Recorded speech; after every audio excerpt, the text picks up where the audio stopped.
Summer months, especially June and July, can be a little hectic for me between the travel that we take and my daughter being out of school, and then, of course, work on top of all of that. There just doesn't seem to be as much time in the day to quilt, even though the days are technically longer. So that's why this month our block is going to be a super easy sew.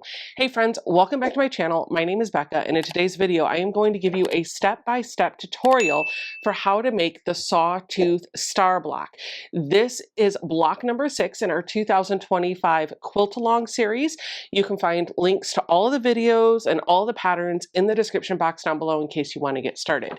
As a reminder, each of these patterns come with instructions to make this month's block in 4 different sizes, a 3-inch, 6-inch, 9-inch, and 12-inch block, so that you can customize your quilt to be whatever you want it to be.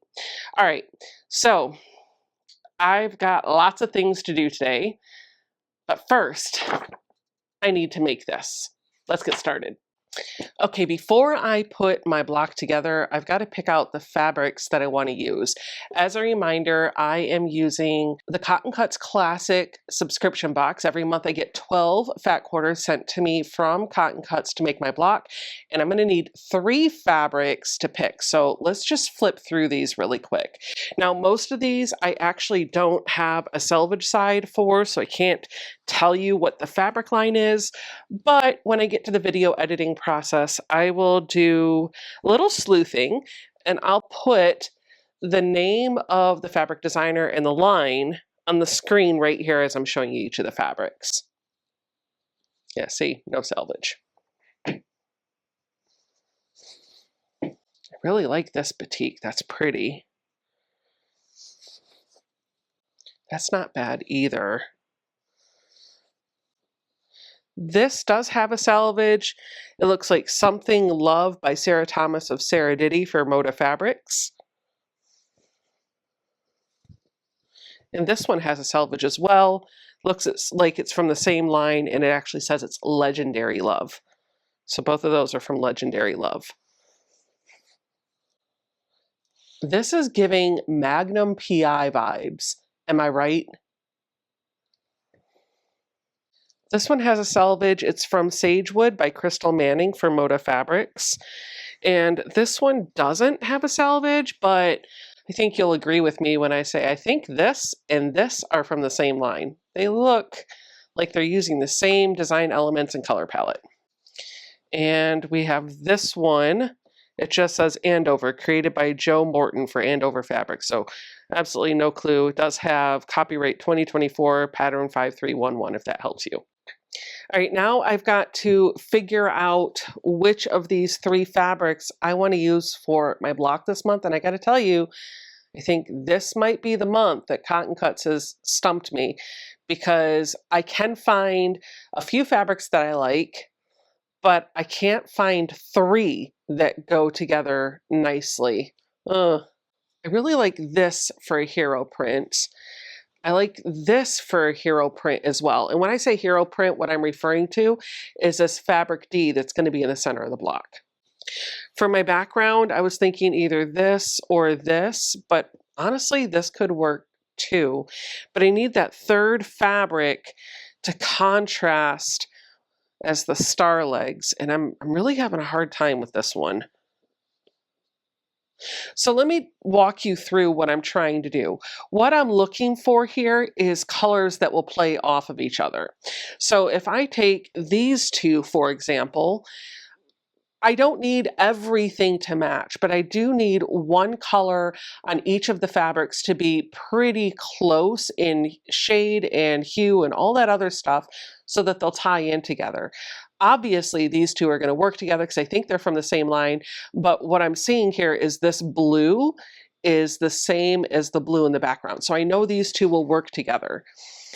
What I'm struggling with those 2 is I don't have any other fabric that has that light aqua or this exact shade of dark blue.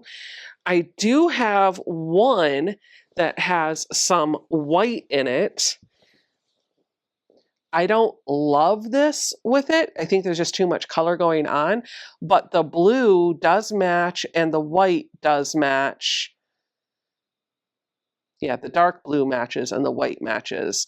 And I think this other blue could play off of it. So I think my best bet is probably something like this. This could be the background, this could be the star legs, and this could be the hero print. Or I could go with this one. So these are my two background choices. I'm not sure which one I want to use. This has the white in it. I love this color better, but it doesn't exactly match the light blue over here. This has got the dark blue, I would say close to the light blue and the white, but I don't like all of the colorful elements going because these are more of a monochrome print. So yeah, I have my work cut out for me. I think I'm gonna sit on this and give it some thought, and I'll meet you right back here when I decide. All right, it's later. I really had to sit on this one for a minute, and I think I picked my fabric. Surprise, I'm gonna go with the batiks. I feel like these colors kind of work together. If I'm being honest, I don't love all three of these together, but of everything that I got in the box, this is the combination that I like the most. So I'm gonna starch this. I'm going to cut it according to the pattern instructions. Once again, I'm making the 12-inch finished block, so I'm going to cut according to that, and then we're going to get sewing. So the first thing that I've got to figure out is what is my background, what is my hero fabric, and what are my star legs. And I think this is going to be background, this is going to be star legs, and this is going to be my hero print. Again, I don't love that green mixed in with all of this, but it's the best combination of what I could get out of the box. Fortunately for you, if you're getting a Cotton Cuts subscription box, did you know that if you get some fabric in your box that you're just not loving, you can hop over to their website and update your preferences to let them know what you would like to see more of. And also you'll have a fabric enthusiast assigned to you each month, and you can communicate with them through email to let them know what you loved in your box, what you didn't love in your box, and what was meh. So use that to your advantage, because the more information they get about you, the better pull they can make for your subscription box. All right, let's cut this. All of my fabric is cut out. This is A, B, C, and D, and now I just need to put together my Sawtooth star block. A couple months ago, we did the Dutchman's puzzle block, and in that pattern, I introduced the 4-at-a-time flying geese method. And I think I caused a bit of confusion because when I originally published the pattern, I think the cutting instructions were a little off. And then I updated it and put it out there, but some of the links were still pointing to the old version and some of them were pointing to the new version. And so several of you out there got frustrated with that block because you were losing your points. It was my error. I apologize. It was not you. You were not going crazy. But I did go back to that pattern and I added a second page to it so that you could make that block using the traditional flying geese method if that's what works better for you. And I also learned from it.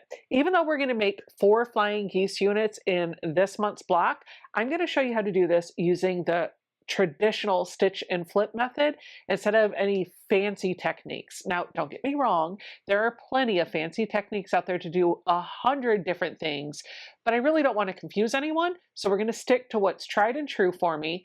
And if you want to look up a more advanced technique, please feel free to do so. So the way I make my flying geese units are really easy. I take one rectangle that measures however wide by however tall I want my flying geese to square up to. And then whatever this height is, I cut 2 squares that are that height. So for example, this is 6.5 inches wide by 3.5 inches tall. So I have cut 2 3.5-inch squares for every single flying geese unit that I make. On the wrong side of those squares, I'm going to take a marking utensil and I'm going to draw a line from one corner to the other.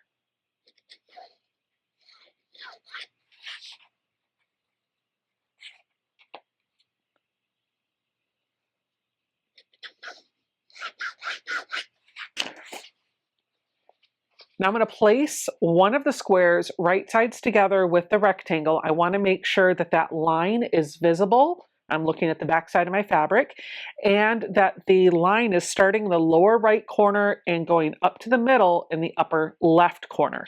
I'm going to use my fingernails to scratch the fabric into place so that all of my raw edges are perfectly lined up.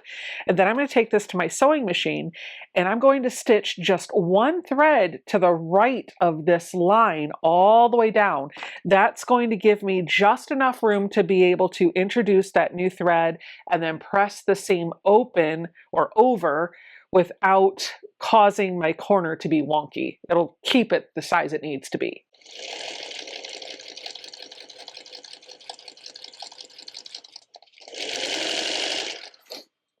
After I've sewn this, but before I trim, I'm going to show you a technique I use to help check my sewing to make sure I am spot on.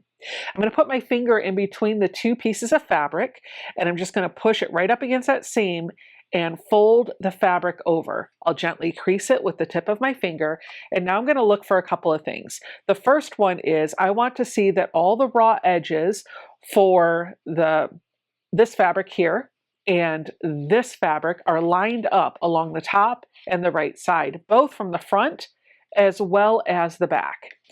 If when I fold this up and over, this top fabric does not come up to the raw edges, then that means that my stitching line is too far to the left. I'll need to rip that out and try again further to the right. If, however, the flap does come up and go past the stitching line, from the back side, that would mean you would see the folded fabric. That means that my stitching was too far to the right. Now, the good news with that is you don't have to rip that seam out. Just try and sew again a little bit more to the left. Again, if you just stitch one thread right next to that line that you draw, that's going to give you enough room in the seam to allow for the thread that you're adding to the seam, and it's going to give you results that are going to allow the flap to fold up and line up with the raw edges just perfectly. Feel like I was tripping over my words on that, but I hope you got it. After I'm confident that my flap is in the right spot, I'm just going to trim this 1/4 inch away from where I stitched. Then I will give this a press.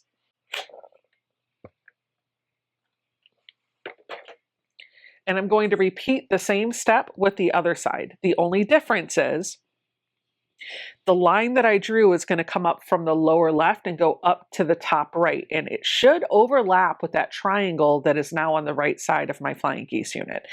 This time I'm going to stitch just one thread to the right, one thread towards the outside away from this line.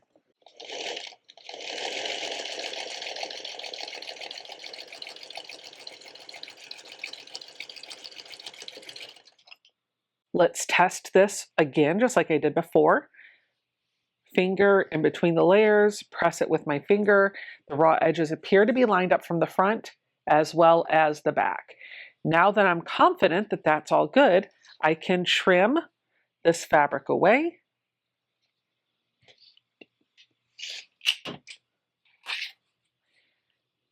I'll give that a good press.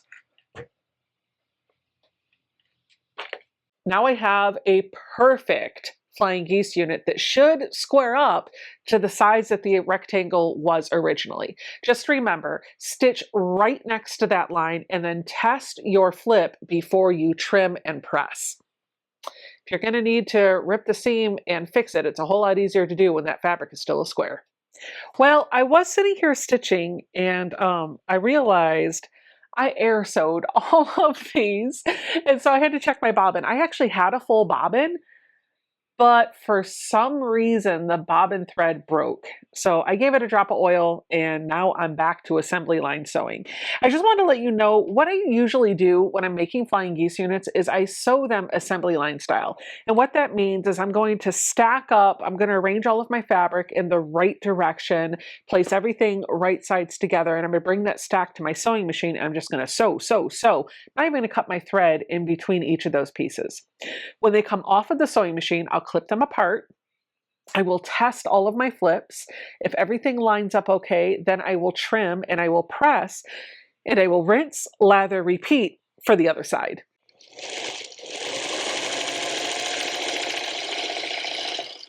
Also, can we just take a moment to admire how much better Ruby sounds when she's not thirsty?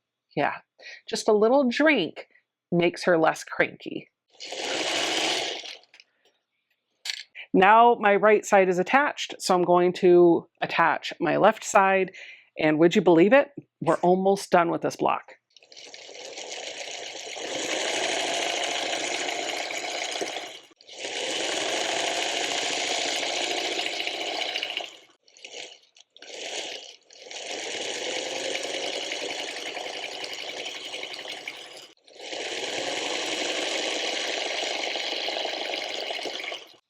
Now we'll give these 3 units a press.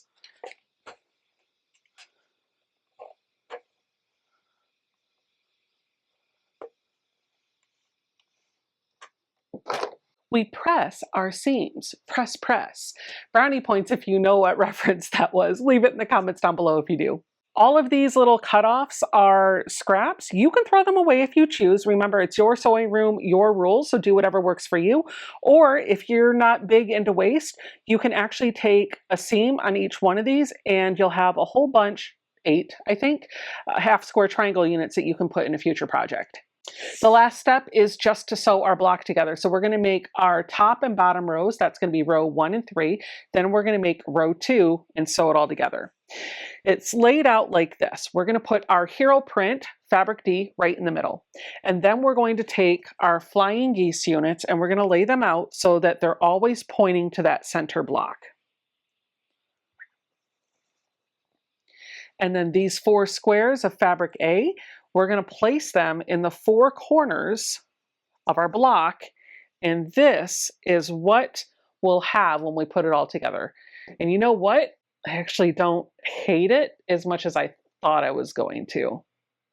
On camera, it looks better than in person, but I think that's because it's forcing me to take a step back and look at the overall design instead of looking up close at the fabric. Okay, I'm going to sew the top row and the bottom row together, and those seams I'm going to press out towards fabric A, and then in the middle I'm going to sew that together and press it in towards the center, and that's going to make sure that the seams here, here, here, and here are all going in opposite directions so that I can nest them nicely and keep these points as much as possible.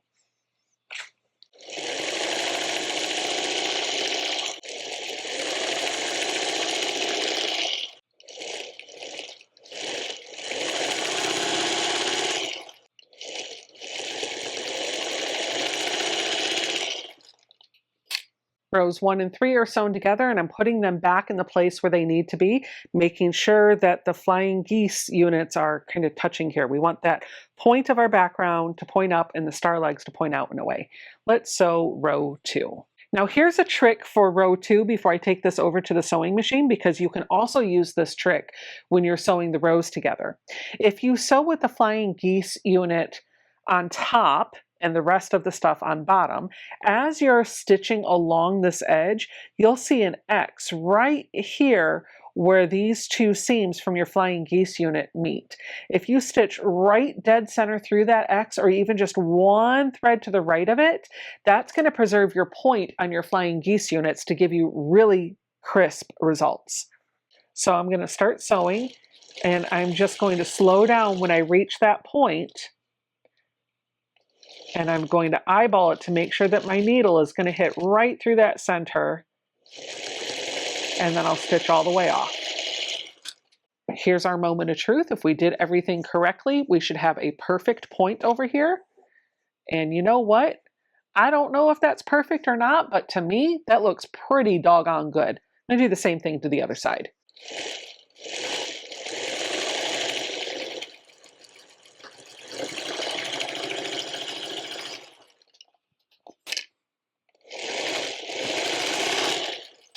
And then checking this point, that looks like I chopped off just a thread or 2, but it still looks great. I'm going to give this a good press so everything is nice and flat when I put the block together. My last step is just sewing the rows. So let me show you what I mean by nesting the seams. If I flip these fabrics over, you can see this illustrated a bit better. The seam here and the seam here, they're going in opposite directions as they are here. And so what that means is when I put these fabrics right sides together, I should be able to lock the seams so that they're kissing. I'm going to take my thumb and my forefinger. I'm going to leave a gap in between those two seams, and then I'm just going to roll the fabric, the two pieces together until they bump right up next to each other. Those seams should be kissing. They should be right next to each other.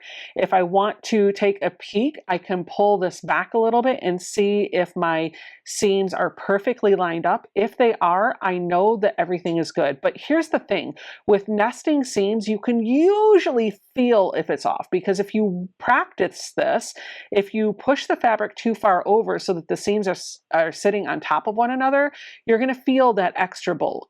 And if you push it too far away from each other, you're going to feel that valley in the middle. You don't want the bulk, you don't want the valley. You want a smooth, even, consistent surface. Now, I can, of course, put a pin in this if I want to, or I can just pick it up and carry it over to the sewing machine, whatever your preference is. But remember that trick I taught you. If I sew with the flying geese unit up on top, then I can monitor this point so that I can not chop off as much of it as maybe I would have if I was sewing blindly from the other side.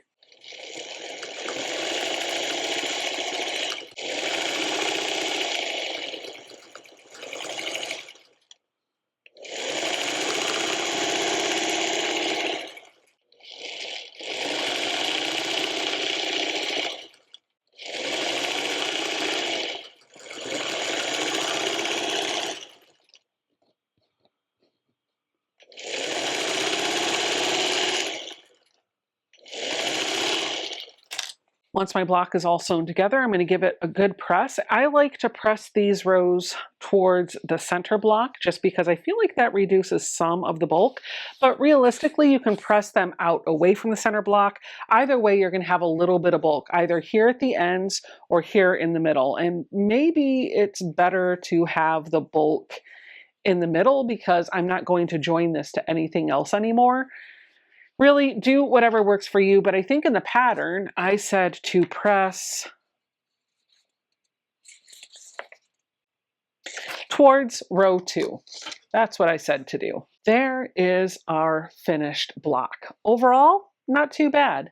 I'd love to see your blocks. In fact, at the end of every video in this entire series, I always end with a little bit of footage showcasing about a dozen blocks that have caught my eye from the previous month. So we're going to roll that footage in just a moment. But before we do, I just want to let you know, if you'd like to see your block featured in next month's video, make sure to take a picture of it and upload it to my Facebook group, which is linked in the description box down below. You can also email it to me if you'd like, or share it on social media and use this hashtag right here.